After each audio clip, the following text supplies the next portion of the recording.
Welcome to the first episode of the Mental Stealth podcast, where we talk about tabletop role playing games, mental health, creativity, and why pretending to be someone else for just a few hours can help us understand ourselves just a little bit better. Whether that feels obvious to you, strange to you, or slightly uncomfortable, you might be in the right place.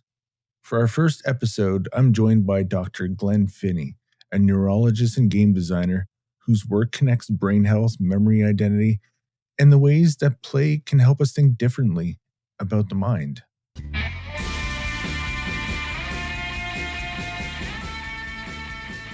Welcome to the show. Tell us a little bit about yourself. Well, thank you. It's always great to hang out with you. My name's Glen Finney.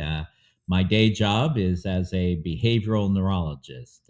I study all those things the brain does that are especially human, like language, tool use, judgment, personality, memory, and the diseases that impact them, like Alzheimer's disease and related disorders. My day job is as the director of the Memory and Cognition Program at Geisinger Health. And I also have a role with the Alzheimer's Association. I am a board member for the Greater Pennsylvania chapter of the Alzheimer's Association. Wow, that's fantastic. And you also love playing TTRPGs. Tell us a little bit about that. I do. I have a lot of fun with them. I actually began with my first role playing game. It was the Moldvay BX Red Box Dungeons and Dragons back in 1981. First module was Keep on the Borderlands. We pretty quickly went to Advanced Dungeons and Dragons first edition. Played that for a while. When I was at middle and high school, we played all sorts of different systems. Other Suns, Star Frontiers, Traveler, Paranoia, Warhammer, like a bunch of them, basically throughout the late 80s. And, then life got busy, but I kept reading both in libraries and online as the games developed. Would every once in a while dip my toe in. Once I had kids myself, I brought them up playing tabletop role-playing games. Them and their neighborhood friends used to play, actually learned on a heavily homebrewed version of first edition AD&D. And then, a few years, oh gosh, now it's getting to be a little bit more than a few years. Let's say maybe almost a decade ago, my oldest Star said, "Hey, Dad, let's make the jump to 5th edition Dungeons and Dragons." I'm like, "Okay, if that's what you want, sure, let's do it." Got into that for a bit, and really started to reconnect with the hobby. And then, like many of us, once the pandemic hit and lockdown, found that tabletop role playing games virtually became a great sense of fun and community in hard times. Absolutely. I had been approached by a group of neurologists. They said, "Hey, Glenn, you game?" I'm like, I guess. What game are you talking about? They're like, "Well, Dungeons and Dragons." Like, sure. It's like, well, we're gonna get together a one shot using Curse of Strahd for the American Academy of Neurology annual meeting. I'm like, oh, okay. And then they were like, oh, well, maybe we'll have like an online, like sort of pre-session just to warm up. That was February of 2020. What was going to turn into just like one or two, we basically start meeting weekly, and we played for 5 years a Curse of Strahd campaign. And then when that wrapped up, we've done other games, including my own in development universal tabletop role-playing game, Clever, Cool, Crazy. I want to get into that more later for sure. Oh, absolutely. But, actually my basically son-in-law, Robbie, as a present, got me Curse of Strahd. So I started running him and his teenage group through that campaign. I'd been a player before, and this time I was the dungeon master. And then, this guy I ran into, tabletop games, he's like, "I've never played." And I had by that time become pretty active in the DC 20 community. Love the shirt, by the way. Thank you. It serves multiple purposes. We've got the DC 20 logo going, but it's also purple, which is the color for the Alzheimer's Association. Yes. And but yeah, you told me you had never gone through a Curse of Strahd, and I'm like, oh well, you know what? I actually have been working on doing some conversion work for DC 20 for Curse of Strahd, and we brought you and a bunch of others to the DC 20 West Marches, where I'm a grand dungeon master there, or grand GM. And we've basically been having our own DC 20 Curse of Strahd campaign called Through the Hmm. Myths. Yeah, and it's been a lot of fun too. And I know that Curse of Strahd is basically made for Dungeons and Dragons, but it's been very interesting for me to wrap my head around the fact that you're running it in DC 20. Mhm. What was the challenge in converting that? And how do you find the challenge of playing high level, characters with lower level characters? Because that in D&D poses a lot of challenges, but in DC 20, you're running it so smoothly. So I'm just curious as to your method. Well, that's kind of you to say. And it's funny. I just posted something in, I think, on a video in Tenkar's Tavern about Mm, running different levels of players through the same session. A couple things. One, and actually, it really running a lot of games on DC 20 at the DC 20 West Marches is really what solidified this for me. You can have mixed players with mixed levels. What you just have to, two things have to happen. One, you as the game master have to set up both combat and other challenges that are going on at the same time, but that different levels of competency can address mhm, in a meaningful way. right. Um, because it doesn't matter if you're a first level or a 10th level. If it's a turn-based game, action economy eats everyone's lunch, and Mhm, a first level can be very useful if you target the right actions for them. The yeah. other thing is, especially with DC 20, if you work as an actual team, DC 20, there's a lot of ways for you to Mhm, support other players during their session, not theirs, during their turn or when they're mhm, attacked.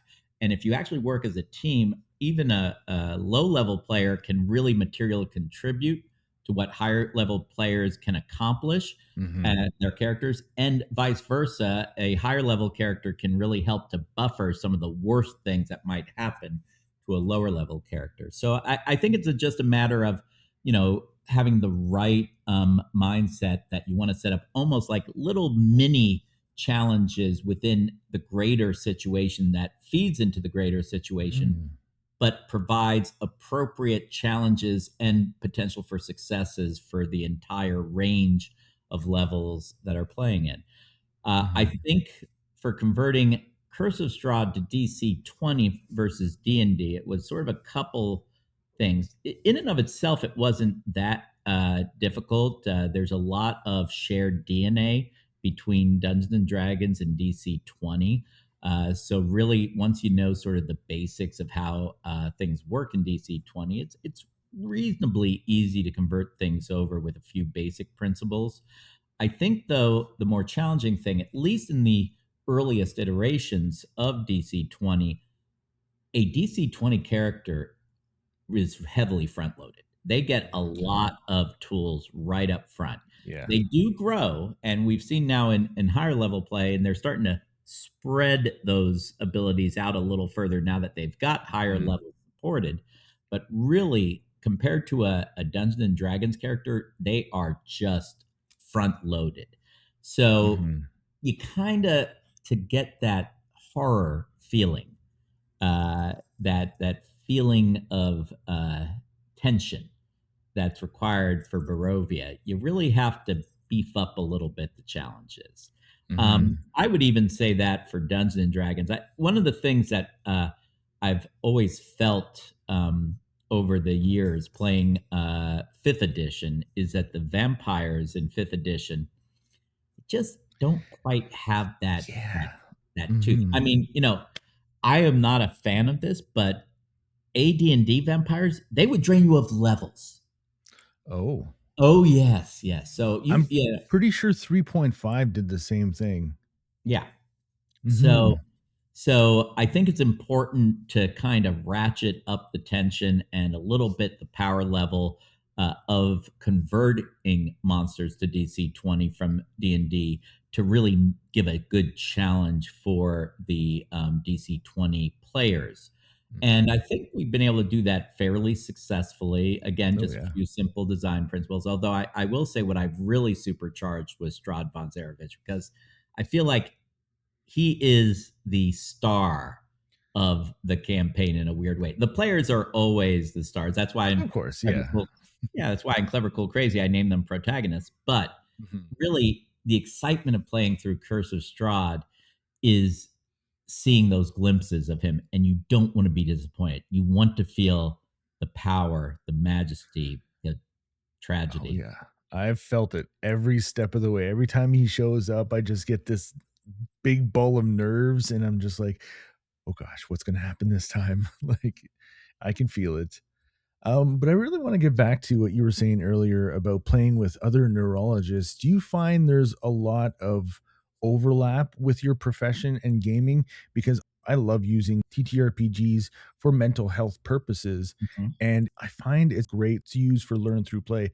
There's so many things you can learn through gaming. Yeah, it's a great question. I think a lot of the analytic skills and a little bit the communication skills do actually transfer over between tabletop role playing games and our profession in neurology. Um, I think sometimes it leads us to a few more nerdy jokes of a very specific range. Right, right. Although, hey, what's a TTRPG without a few nerdy jokes and puns? Exactly. Like we actually usually during our annual meetings when we get together in person, the creative director for the American Academy of Neurology, Andrew Imholt, will run us through Blades in the Dark, and our Hmm. crew is named Ganglion. So, Yeah, yeah, yeah.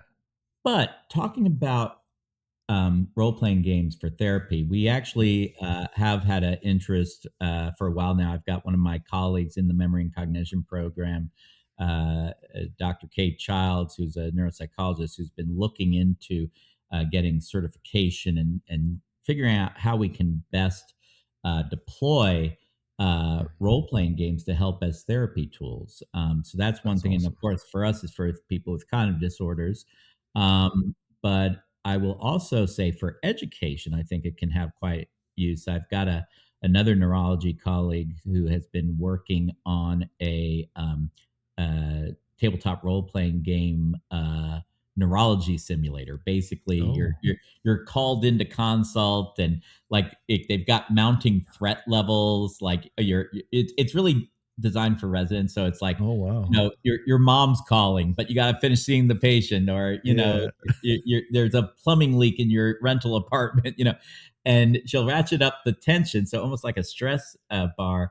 But then Okay. you have a few turns, and you have to choose, like, do you do a consult? Do you do in the time you have a couple examination techniques, and how do you gain enough information, and also a social aspect where you have to um, uh, you know basically make sure you're communicating well with the patient. There Yeah. could be a patient escalation where they're getting upset or resistant to what you need to do to help figure out the case. She calls that game dermatomes and dendrites. Oh, wow. That is so interesting. I love that. There's so many uses for TTRPGs, and it's really nice to see it applied in that kind of a way. That's so cool. Uh, I wanna know more about Clever, Cool, Crazy. Now, this is a system I've been wanting to play for a while, and I haven't had the chance yet. I really, really can't wait. Tell us a little bit about, what your design concept, your idea behind it, why you decided to create this system, and what makes it different from all the others. That's a great question. I think, basically, a lot of people I think who get into this hobby, you start out as, players, game masters. I started out at both at the same time. A lot of us were self-taught in my generation. Later generations were taught usually by like older siblings, Yep. and then in recent generations, people are learning off the internet or Yeah, off, live plays, right? exactly, And yeah. So, but regardless, you always kind of, when you jump into this, you don't always know everything. You're trying to figure it out. Then you sort of start to gain some system mastery and start to try and figure out, well, why do they do this? And how would I do it? Like, what do I love? What are the things are my friction points? What are not Right. resonating with the way I envision playing this game? Or what's the pieces missing to play the kind of game I want to see played? Are there subclasses missing? Are there, ancestries missing? What am I missing to tell the stories through interactive play that I want to see in our sessions? So you Mhm. start homebrewing, right? And that's your gateway, right? Exactly. And then to a certain point, especially I think if you've digested enough games, or you've become really just to the point where you've kind of milked all the obvious goodness out of the system you do use, you start saying, well, okay, well, what if we altered that, right? What if we did Mhm. this, that, and then usually I think for those who get into design of actual games, you get to a certain point, you're like, okay, I'm looking at this and I'm actually seeing now, not so much tweaking the game I start with, but building a game. Mhm. So I think that's sort of the generic pathway that many, not all, but many have gone through. Mhm. For me, I pretty much, the most common game I played over the course of my life was Dungeons and Dragons. Right. Polyhedral dice. It's the big one, yeah. Used to love like matrix tables and stuff like that. Mhm. But I think I got intrigued by the idea of universal role playing game systems that could be flexible, that Mhm. really you could jump in and do anything with them, but without having a huge amount of work that you have to do upfront just to get playing. Right, exactly. Really, my first exposure to that concept, I would say, was the Fudge system that then later on Oh, gave birth to Fate. Because okay. I read up on it on the internet back around 2000 ish, in the early days. I still call them Fudge dice, not Fate dice. Um, so I thought the way that Fudge was talking about like the ladder and having, it was scaling, and it just, and using more descriptive terms with a value or weight, I thought that was a great idea. And it stuck with me. And then, I came across some other systems like Rises, the Anything RPG, little bit simple, sort of presentation, really stripped down. I mean, stick figures, had a lot of humor to its presentation, but it's like there was a lot of utility in that. And I thought they had some great ideas, but there were things that I was seeing that from that and other systems that weren't quite doing. I'm like, well, what about handling like opposed actions? What about handling multiple actors with orthogonal goals? What about Mhm. doing team activities? What about doing contests, races, chases, duels? And I just thought of all these different scenarios that you wanted to be able to do well. Um, Mhm. but I was like, but can you do it in a way that the player doesn't have to know a bunch of subsystems, that you don't have to look up a bunch of rules? Like Right. with a few simple principles, could you do something like that? And so that got me to sort of think, well, what would that system look like? And I sort of then thought, okay, well, I think everything needs to be an opposed roll. You know, you always need to be rolling against, you could do against a target, but then what if you're opposing someone else? Well, okay, now the math's different. It's like, I didn't like that. So I sort of came up with Mhm. this idea of everything's an opposed roll. And, some people like all player facing roles. I can see the elegance and simplicity of that. It's very quick, Mhm. but I like rolling dice. Mhm. So I like the idea of having opposed roles. And I also thought, well, if you have opposed roles already there, you're starting to get into not necessarily a normal distribution, but just looking at the difference between those two already is giving you a distribution curve. It's not a flat probability when you take into the fact that it's opposed. Right. And so I thought, okay, well, we can get a lot of what people have been trying to get out of things like rolling, like, 3D6, add them together and stuff like that Mhm. by just having opposed rolls. Okay. And also a lot of thought about scale. and like, okay, well, what scale should it be on? What should be the relationship of the randomizer to the pre-roll total that your randomizer is adding? Because if you have the roll really big, then it becomes very much a random game. If the roll is tight, at least on the most common results, then the numbers from whatever feature you're using, and yes, well, I use features in Clever, Cool, Crazy, becomes more valuable. And then but I also wanted to have some fun. So I came up with the idea of, and I mean, it's not original to me at all, but I like the idea of exploding dice, because then you get like this trailing distribution of very unlikely, but at least possible things that you maybe would have a chance. Right. So that chance, that opportunity to have a big win, I liked. It gave a great excitement to it, but I don't like discontinuous number lines. Okay. Yeah, I do not like them. So if you just do a standard exploding die, it's like, okay, let's say you roll a D8 and you hit an 8. Well, if you roll another D8 and the lowest you're going to get is a 1, but so 8 plus 1, you're at 9. How do you get an 8? You've just eliminated 8s from the. That's a good point. Yeah. So I didn't like that. So that's where I'm like, well, we need to have a 0. It's like, well, there is a die that usually comes with a 0, and that's the 10-sided die. So it's like, well, why not use that? Well, but then I'd have to have bigger numbers for the features. And I see, yeah. And then we're starting to get into bigger. The bigger numbers you're having to add together, the slower it's going to be for people. That's true, yeah. So I thought, and also, well, 0 to 9, but then you're going to have 9 if you explode. You're always going to be adding a 9 if you explode twice. Now it's 9 plus 9. I mean, some people are good at their 9 times tables, but it's not easy for everyone, right? Right. And it doesn't have a simple, clean interval. Okay. So then I'm like, well, there is the humble D6. Classic. Yeah, 1 to 6 or 0 to 5. So I get my 0 if I make the 6 a 0. The highest exploding is a 5, which means if you explode multiple times, 5 plus 5 plus 5. The only way to get easier math is really 10 plus 10 or 1 plus 1. That's true, yeah. So it gave me a very nice, clean, small interval, very easy math to have for the explosions.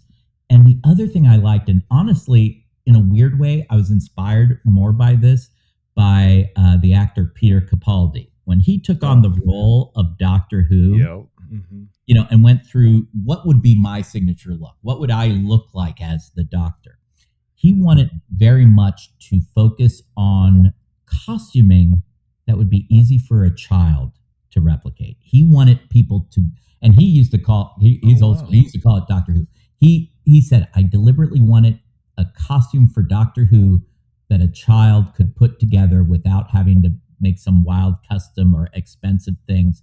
He wanted people to be able to play his Doctor without a lot of cost and effort. Oh, wow. I didn't know that.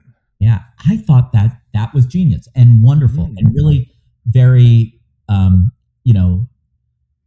fan-centric, viewer-centric, child-centric. And I love that idea. And so I realized, well, if I do the D6 as the die, that is one of the most ubiquitous dice that almost every household has, very cheap to get. Now we've made it very easy for people to play this game with dice even they have around. Technically you could get away with just having one die. You roll it multiple times, share it, So, I mean, very little cost. So the idea was you could write a character, or as we call them in Clever, Cool, Crazy, a protagonist on a index card. You could roll a single D6, made it as cheap and as easy as possible to just jump right in. So a lot of different things going together. I had thought a lot about things like different levels numerically and what they would mean weighing wise and what they would mean. Like I mapped it to a degree on like the different levels of mastery. I'm an educator, professor of neurology. We talk a lot about like, novice learners and, proficient, expert, master. So the 5 levels of learning, it's like, well, maybe I could have it 5. Well, 5 is maybe a little too small because my randomizer 0 to 5, could do 10. Not a bad idea. I mean, right? 1 to 10, pretty simple. And then every 2. But I realized at one point, well, what about keeping it single digit? 1 to 9. Very simple. And then on top of that, I had already started coming up with the idea, how do I scale this? How do I scale this so that we could have, because I want this universal. Right. How do you deal with cosmic forces? How do you deal with Superman, Godzilla, Voltron? What scale can you put them on, but keep the math simple? Right. So, but if I did just a simple 1 to 9 level and then had times 10 modifiers, magnitude, I could have different scales of play that if you're within that scale, super easy. Oh, and, right. And then the 1 spot acts as a bridge because, for human scale, it's 1 to 9. Okay. No times 10, it's times 1 basically. Okay. Right. Okay. All right. Well, let's go up to the next level. It's going to be 1 to 9, but times 10. Well, 1 times 10 is 10. So the jump from 9 to 10, it's not that big. You've just jumped scale, but it's actually continuous with the previous one. And then it goes 10, 20, 30, 40, 50, 60, 70, 80, 90, 100.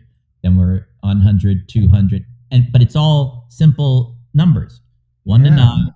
As long as you're within the same scale, you ignore the multiplier. It's only when it's between greatly different powers. That's so sleek. I like that. Wow. So, a lot of these ideas just slowly started to congeal. And finally, I had enough bare bones. I started playing with my kids this and they loved it. Oh, the other part to this was this idea, and this comes to the name. I want to reward people mechanically for playing the game that I think we all want to see. Mm-hmm. And what were the things? I wanted tactical play. I wanted people thinking smartly. Again, it's not that your protagonist had to be smart, but the player had to put them in their best light. I wanted to see them using them. Like barbarian's got a barbarian, scientist got a scientist, but doing it in a clever way. And then I'm like, but the moments we love are these moments where it's like we're watching a movie or reading a great book and you're cheering inside when you see this and you want those epic moments, those cool moments. And then lastly, and honestly, this one was partially inspired. I went through a period of watching Acquisitions Incorporated, and Patrick Ralphus's Vieri. Oh my God, what a great character! The eternal intern, but I just remember him doing these wild things like swinging off of chandeliers and doing somersaults, like absolutely insanely, creative, but that should not work. But God, I want to see it work. Right. So crazy. So I came up with, okay, the main reward mechanic should be for describing your actions in a way that is clever or cool and or crazy. And the more of those you can hit, the more you should be mechanically rewarded towards success, because those are the sorts of moments I wanted to see in this game. Right. And that went through a number of different iterations of how to weigh that. In the current version, I found the simplest thing is you get a die for each one. If you're clever, you get a die. If you get crazy, you get a die. If you get cool, you get a die. And I give it 1 dice for free because, sometimes you're just not inspired, but I still want you to be able to roll. Yeah. Exactly. So, and I actually did this, and I think Peter from Tales from Elsewhere, I think, said some things about this that made me think about this, like dice feel. And so I actually, my son Liam is a dice goblin, so he has a ton of dice. and including a ton of six-sided dice. I like went through and rolled like so many different numbers of dice in hand, the six-sided, to feel what felt right. And I already had in my head a rough idea of what mathematically was right, but I wanted to see how that confirmed. And really, I found the sweet spot really is rolling about, 3 dice on average, give or take. So, and I came up with, if I rolled more than 4 dice, it was starting to get clunky. Like you can roll 4 dice in one hand. You get 5, they're starting to get a little leaky. 6 is really out of hand. Don't get me wrong. We all love rolling a up, leveled fireball with as many D6s as Of will course. lend you. Yeah. It is great. But, I think for regular rolls, it just got too clunky. So I basically, a combination of the mathematics and the dice feel led me to capping it at a max of 4 dice that you could get. So that's how we came up with that. And, I think that was a big part of figuring out how to operationalize being clever, cool, crazy, which is the name of the game, literally. Yeah. Now I want to play it even more than I did before. Now I have to ask, for all the dice goblins out there, are you going to make a specialty 0 to 5 dice for this? So my plan, I've got plans. I probably shouldn't, but I do. So assuming we manage to make it to Kickstarter, which I think there's a chance. So I want to connect with some great people in the dice making community. And yes, my plan is basically to have 4 variation dice specialty for this. Okay. One is a D6 that instead of a 6 will have the clever, cool, crazy logo. So very useful. If you need it for a 1 to 6, you can just make the logo the 6. Yeah. Or it's a 0. Versatile. Yep. So that's the versatile version. Then for the people who I don't want to think that hard, I want to see the number on it, 0 to 5.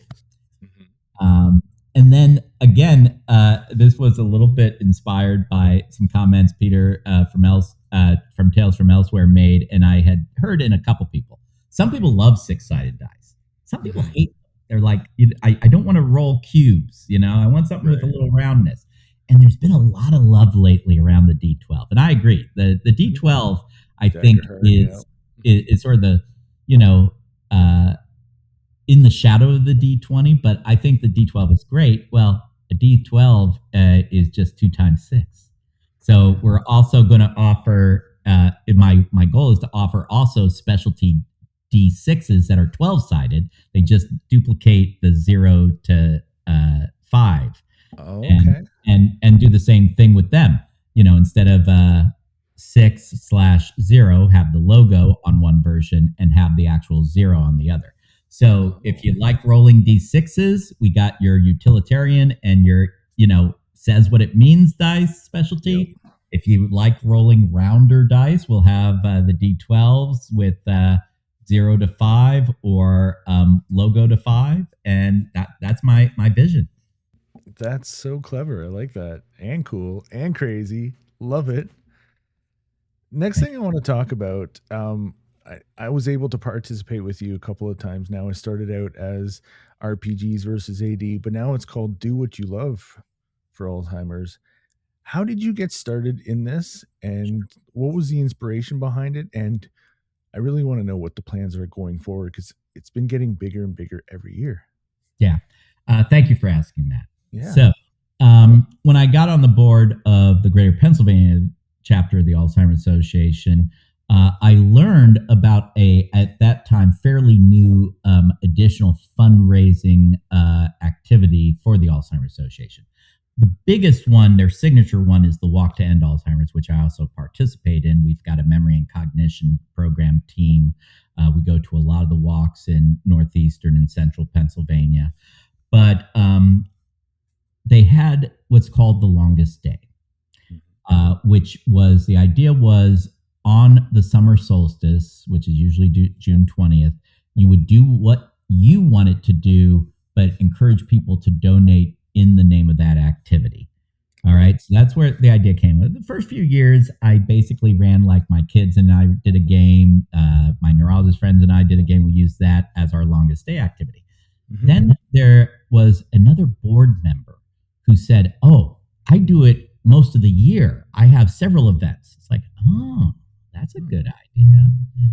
Takes a little pressure off that one day. And Yeah. at that point, I had gotten fairly involved with online communities with role playing, and I'm like, you know what? We should do like some live streams. We can do a couple different ones. We've got the time with this model, and you know, reached out to a bunch of great people in the communities. One of the earliest was our friends at the Pocket Dimension. Yep. Really great people, passionate about Absolutely. this cause, and indeed, you were part of that. One of our earliest ever RPGs versus AD, which was the name of our team. Yep. And that was good. We did good work there. But then really from there we were able to point to this as a success. Started recruiting more people, like the great folks at Bardic Aggravation, Avenue Studios. They Yep. both did sessions. The DC 20 development team did, Yeah. I think, two or one and a half. I think we had a mixed group on one and then pure devs on the other. Our own DC 20 West Marches folks got in on it. Mhm. And we just kept growing in terms of groups willing to. T Dog. Also, they did Paranoia, which was a blast from the past for me. Nice. So that was great. So, and that year, which was last year, we raised nearly $6,000 for Nice. the longest day. That's awesome. Now, something changed this year. Oh. They completely redid the concept of the longest day, and maybe inspired by examples like this. They got rid of the name the longest day. It is now called Do What You Love to End ALZ, or Ends Alzheimer's. And it basically runs year round now.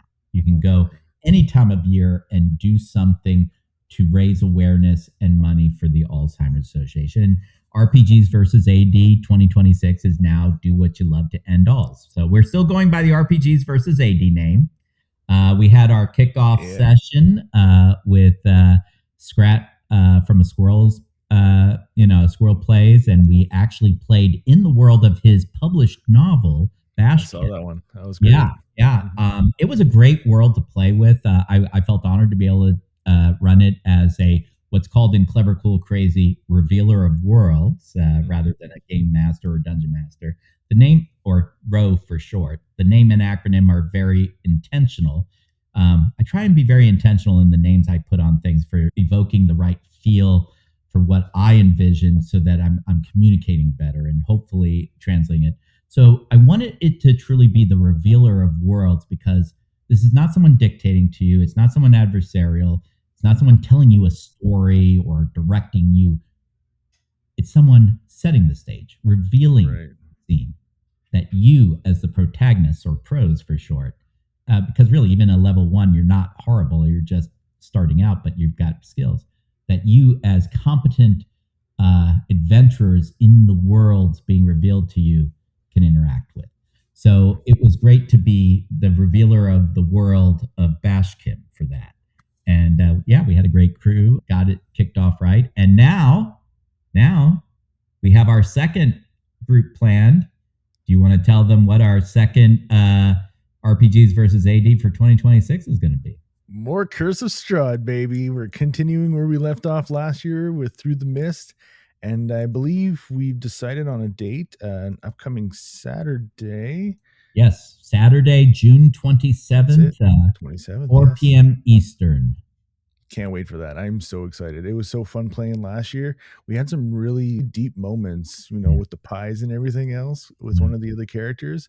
So hopefully we can get some of the same people coming back. And if not, then we're going to have some new faces. We always enjoy having other people around, which is the whole thing with West Marches. You never know who you're going to play with.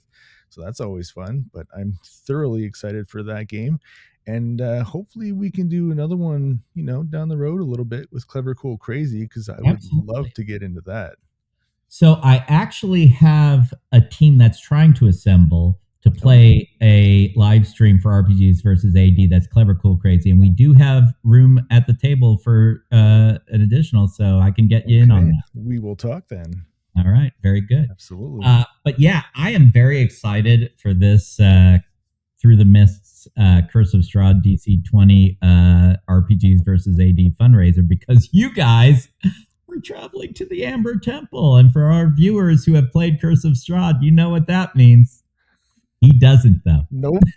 I'm trying to steer clear of anything that's Curse of Strahd related. I don't want any spoilers, so it's all been a surprise so far. But yeah, I think actually we had gotten our regular play to the perfect point, really, to show off a very interesting session. Oh, I can't wait. That's going to be so much fun. It is. Now, where do you envision this going? Because it, like we were saying, it's getting bigger every year. More people are getting involved. You're getting more live streams. What do you see for the future of RPGs versus AD? Yeah, really my hope, and I have found that the live streams have been the most success. I think they celebrate the community we have, and it just people get excited to see their donations going to a good cause, but also messing with the game. But what I'd love to see, yes, I started this and recruited the first people doing it, but I would love to see more people like T-Dog and his group who they don't need me. They just run with it. They're like, this means enough. I would love to play with all of you. I would. Mm-hmm.